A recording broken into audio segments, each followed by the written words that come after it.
Ever bite into a dish expecting mild spice, and suddenly you're reaching for a gallon of milk? It's a sensation most of us know well.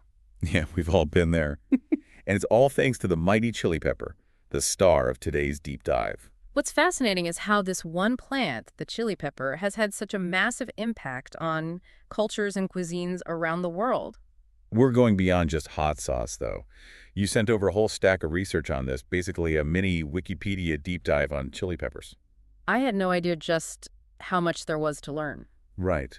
And from what I was reading, some of our assumptions about their history are completely wrong. For Yeah. example, I always figured chili peppers were a staple in Thai food forever, not just, well, recently. It's a common misconception, Mm. but those vibrant chilies we associate with Thai curries or Indian vindaloo actually originated far, far away from Asia. So, not India, not Thailand, South America.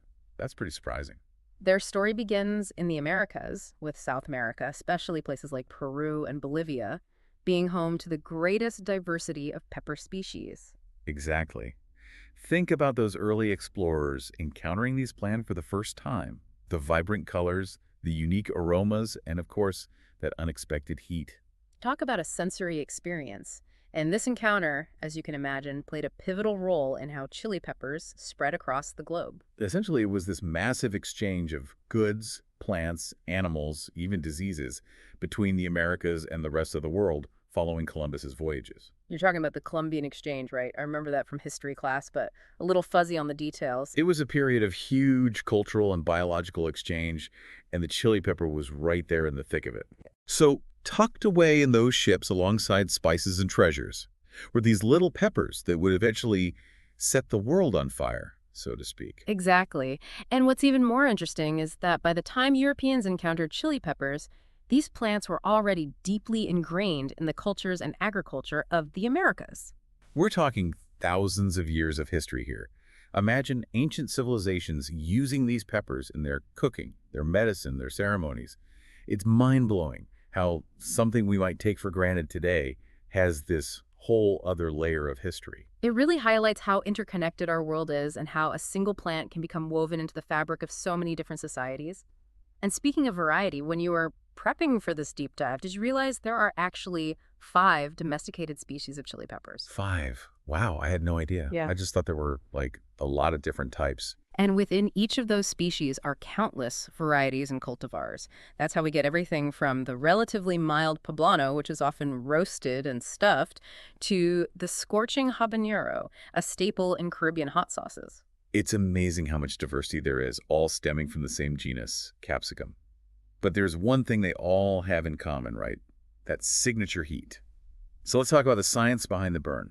What exactly is it that makes chili peppers so, well, spicy? It all comes down to a chemical compound called capsaicin. And what's interesting is that capsaicin isn't actually hot in the way we typically think about temperature. What do you mean? It's definitely feels hot when I eat a habanero. You're not wrong, but what's happening is that the capsaicin is binding to pain receptors in our mouths and throat, specifically the ones that usually respond to heat. So it's kind of tricking our brains into thinking we're touching something hot. Exactly. Our nervous system interprets that signal from the capsaicin as pain or burning, even though there's no actual change in temperature. That's wild. And the more capsaicin a pepper has, the hotter it's going to be, right? Absolutely. That's why you can have a bell pepper, which has very low levels of capsaicin, and then something like a ghost pepper, which packs enough capsaicin to make even the most seasoned chili enthusiast sweat a little. And this brings us back to something you mentioned earlier about birds being immune to the burn. Yeah, I was fascinated by that. How can they eat those super hot peppers without feeling a thing? Well, it's not that birds don't have those same pain receptors. They just aren't activated by capsaicin in the same way ours are.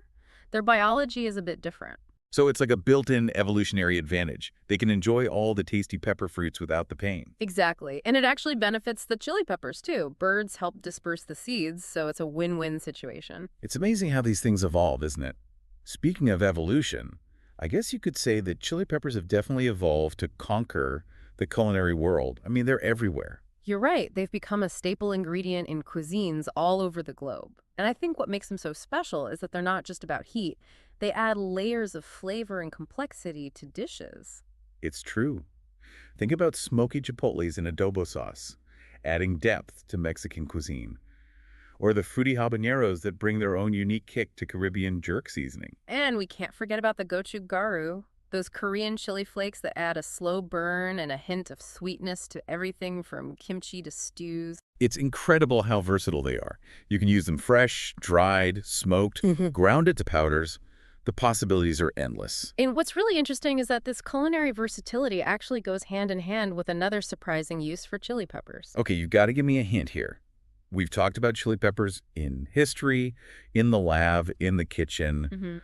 What else is there? Well, remember how we were talking about birds and their ability to eat even the hottest peppers without a problem? Yeah, their capsaicin superpower. Right.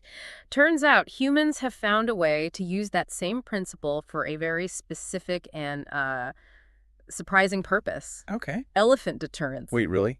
Elephants and chili peppers? I'm not picturing snack time here. Not quite. It turns out that while we may love the burn, elephants have an incredibly sensitive sense of smell, and they are not fans of capsaicin. So it's more of a deterrent than a delicacy. Exactly. In areas where elephants might wander into crops, farmers have come up with some creative ways to use this aversion to their advantage. Okay, now you have to elaborate. What does elephant deterring with chili peppers look like?